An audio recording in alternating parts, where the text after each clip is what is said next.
Can you share any experience or moment that you can cherish till now? Well, quite a few, but I think one which straight comes to my mind. The biggest, I mean, I wanted to come back to Chennai, to be very simple. Okay. Home is where the heart is. After started your venture, because InteQuant is into fundraising solution, and what are the other services that your company is doing? Sure. So we are focused on broadly, I would say, three services. Okay. That is really interesting to point. And also, I would like to ask one question from budding entrepreneur's point of view. No, absolutely. I think this is the best time in India to actually start on their own, right? From your perspective, what is the reason? Because in our country, we have lakhs of MSMEs, but not all the companies have become unicorns or big companies. Reality is that, right? And that is something we see a lot of our clients struggle day in, day out to get a simple bank loan to leverage on the capital. Even today, there are so many questions which are asked, and quite often, some of the MSMEs just don't get the loans. Can you share how venture capitalists have evolved over the period of time? Because 2 3 decades before, they may look for something in a business, Right. but currently they are looking something different. So, from your perspective, how venture capitalists have evolved? No, I think they have created a fantastic ecosystem in the country. Um, See, as I said, there are 1,800 funds investing in India at a very conservative estimate, right? All over the world, Okay. right? From US, Europe, Singapore, Japan. There's so many Japanese funds investing in India today. And the venture capitalists, I think the one big difference that we are seeing today is that they're very segmented, right? Instead of looking at all segments today, they're very focused on specific sectors. There are funds today who say, I will only invest in AI. Okay. There are funds today who are saying, I'll only invest in financial services, Okay. right? There are funds who say, I'll only invest in consumer brands. Okay. So I think there is a fair amount of specialization which has come through. That is one. Second, I think funding of any kind is more than just the money, right? If you're an entrepreneur starting up, you need to see what are the value add the fund can bring on the table, be it access to market, best practices. Effectively, raising capital is like a marriage, right? Don't go after someone who gives you the best value. Take an investor who marries your vision. See, you have a vision. The fund has to agree with your vision. It can't be other way around. Correct. Right? So I think investors, entrepreneurs should look for VC funds which can give them something more than capital. Okay. Are they easily accessible nowadays? Because you're into that business. If someone is doing business, is it possible? Is it viable for them to reach out to venture capitalist? Can you? Yeah, it's quite easy. I think venture capitalists are also looking for good opportunities to invest. Yes. Right? So demand is So on both sides. absolutely. So that way, I think there is enough and more interest from VCs to get access to these opportunities. So they are not too difficult to reach out.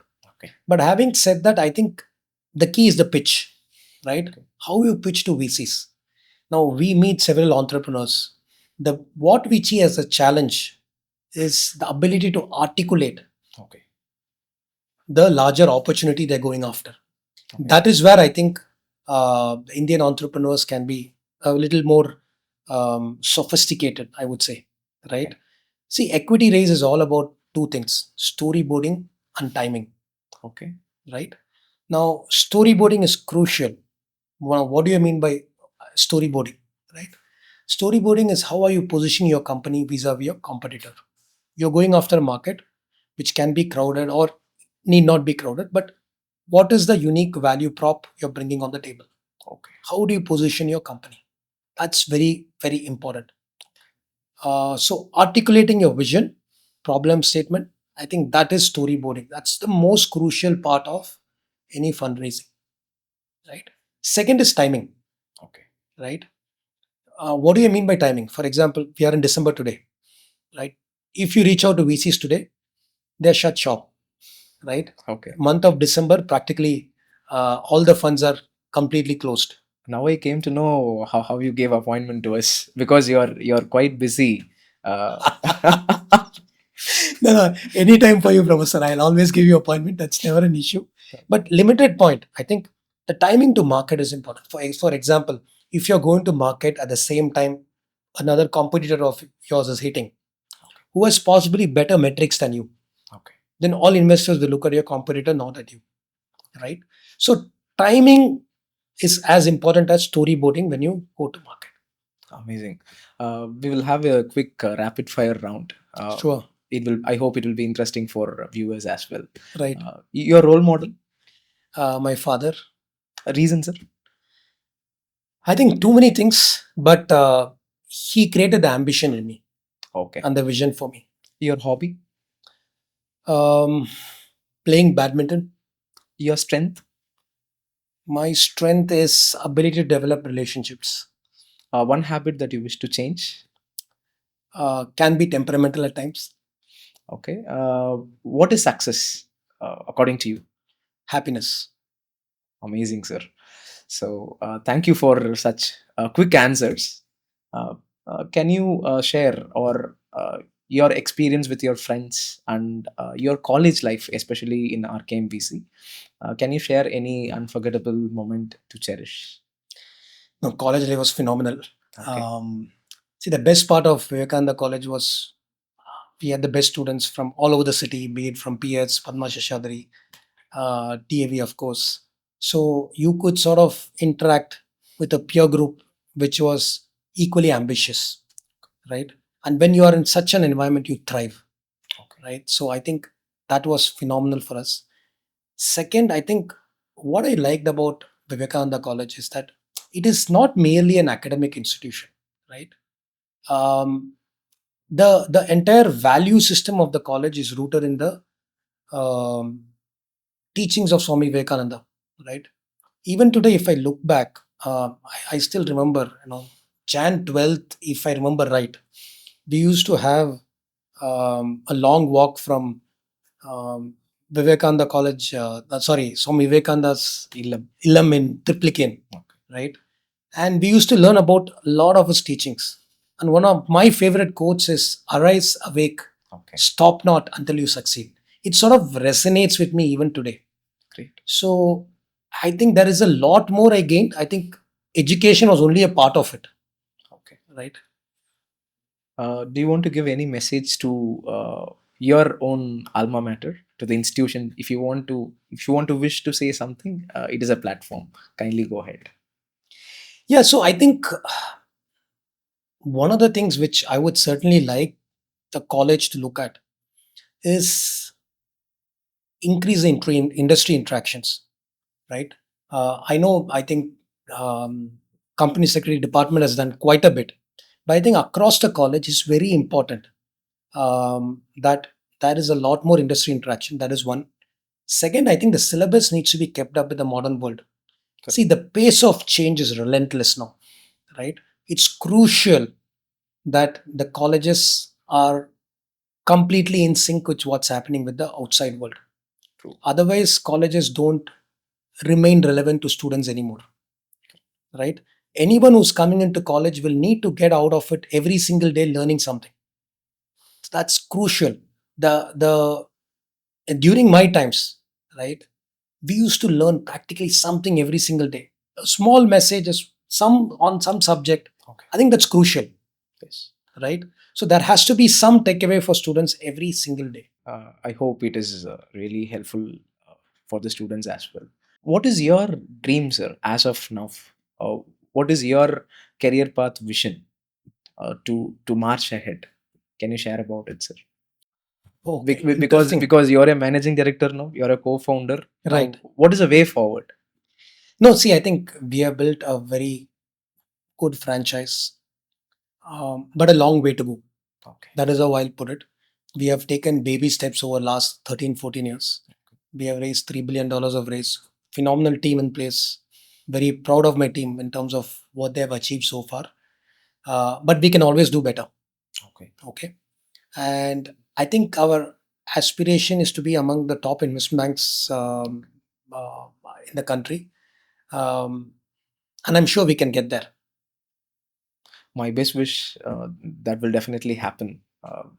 within a short time. Sure. Uh, Sir, can you share your experience in HSBC, because you joined in ICICI and you got enough experience? Now, what makes you to uh, move ahead? What was the experience in HSBC? Can you share it to our viewers, sir? Yeah, HSBC was a fantastic bank. One of those banks where you maintain a low profile, put your head down, do your work, you get recognized. Oh, That sort of suited my temperament very well. oh, Right? I'm not an extrovert, so bank like HSBC actually suited very well. And I worked with legends in financial markets. Uh, Absolute privilege to work with them. Mr. Hitendra Dave, who's currently the CEO of HSBC India, was one of my mentors there. oh, Along with Shantanu Ambedkar, Sanjay Siddharangani, several legends I worked with. Peer group was amazing, what I worked with. So that was a phenomenal experience. And one of the reasons I moved from ICICI to HSBC as well, to experience a different MNC culture, correct. right? See, you get, I mean, the more experience you get, the more changes you have, the better off you are. So when I actually started InteQuant, all my experiences is in ICICI and HSBC sort of helped me get to where I am.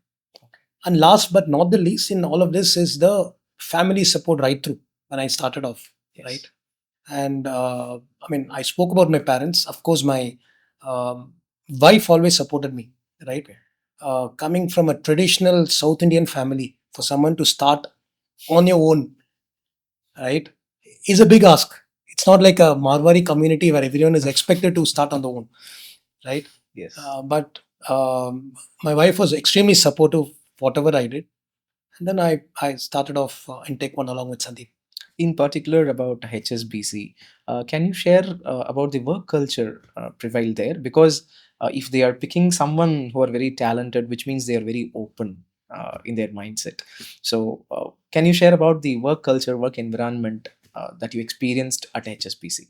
No, phenomenal. In fact, just one step before, there is one very interesting incident how I joined HSBC, Okay. right? I actually had two stints 2004 to 6, I worked, and again from 7 to 11 HSBC. 2007, I was in London. I was very keen to come back to India at that time. And it was sheer serendipity. I just made a call to um, the head of treasury at the time, Sir Hitendra Dave, and it was a 2-minute conversation. I said, "Look, I want to come back to India." He said, "I'll let you know tomorrow." He called me next day and said, "When can you join?" Oh. Literally, this was a conversation. There was no interview as well. Oh. Okay, and it's not that I have worked under him. I had collaborated with his department on one transaction before. So he saw something in me Yes. which sort of helped, Yes. right? Very rare for organizations to take such call, Yes. right? So ever grateful to HSBC and Hitendra the way to make that call. But as I said, HSBC is a phenomenal organization to work, right? One, the ambition in the bank, right, is phenomenal. They want to be number one whatever they do, right? So it's sort of you get ingrained in that culture, right? At the same time, it was not cutthroat, Okay. right? There was a lot of learning, co-learning along with the peer group, right? In every organization, your peer group, your friends, your colleagues, I think they make a big difference, right? And most important, your boss. Okay, I was very fortunate to have very good bosses, and I think if your boss is good, I think your work will be fantastic. That's something I've learned in my corporate life. Amazing, sir. Can you share about one extracurricular activity that you're connected from your childhood and still you're practicing it? Can you share any such extracurricular activity? So I have been an avid debater for a very long time. Oh, So even during Vivekananda college days, okay. uh, one of my close friends, Ramakrishnan, used to take me out on practically a debate. Literally every week we used to go. Okay. And college used to be very supportive. We used to take an hour off, just go with him in his two-wheeler, attend various debates and come back. Okay. So I think that's been, I mean, I always enjoy debating, having good conversations and arguments, if I may say. Okay. I want to add one more question. You're in the field of investment banking advisory. I think it's a very Herculean task and it is sometimes pressure also. Now, how you're managing your uh, mental health? Can you share about that? What makes you to remain calm and composed? I think very good question, right? And I think the most important factor, and it may be very controversial here, please don't mind me. No problem. I think my first 10 years of my career shaped me, Okay. right? I used to work 70, 80-hour weeks. Even now, I believe, like Mr. Narayan Murthy, Okay. that students need to work 70, 80 hours Oh. every week for the first 10 years of a career. Okay. Then the remaining 25 takes care of its own, Okay. right? The foundation that you have is so crucial. So for me, I think the first 10 years, there was a lot of pressure at work. And that sort of helped me as I sort of progressed in my career and when I'm on my own. Okay. And that is one. Okay. And second important point, I think you need a good work-life balance. So I come home 6:37, I switch off completely. I'm with my family, with my wife, my kids, my mother. My world transforms. Amazing. Last but not the least, I think you need your own me time, right? So I play badminton every day of the week, morning 6 to 7. Okay. For me, that is the de-stressor.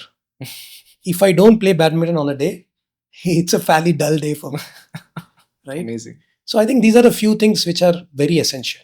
So, from your perspective and experience, how will you perceive today's youngsters, and what is their challenge that is posed before them in today's context? So I think today's youngsters are supremely confident. Okay. They have access to information, Okay. which earlier generations could only dream of, Okay. right?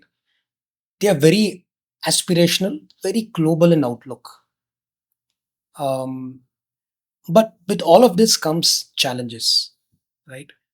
Um, the pressure of social media, the peer pressure is phenomenal.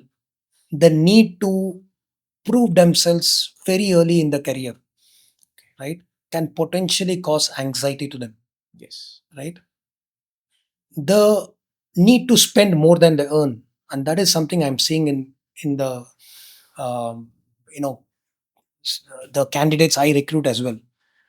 Because when we were growing up, I think first we look at saving. Okay. Today I see guys first get their first salary and they want latest iPhone, right? And they don't hesitate to leverage, Yes. right? So for me, that is a challenge where you're not looking slightly ahead. It's you're living for the moment, Yes. right? Um, my word advice to them would be, I think they just need to match their agility with patience, Okay. right? Careers Career is not a sprint; it's a marathon, Yes. right? Play the long game. The dots will connect at some point in time. Amazing. I think this will be a key takeaway for many youngsters, especially students. Thank you so much, sir, for your time and effort, because I know very well how busy you are. And I just gave you a call and immediately sir has consented for this interview. Thank you so much, sir, for your time. Pleasure is entirely mine. Thank you.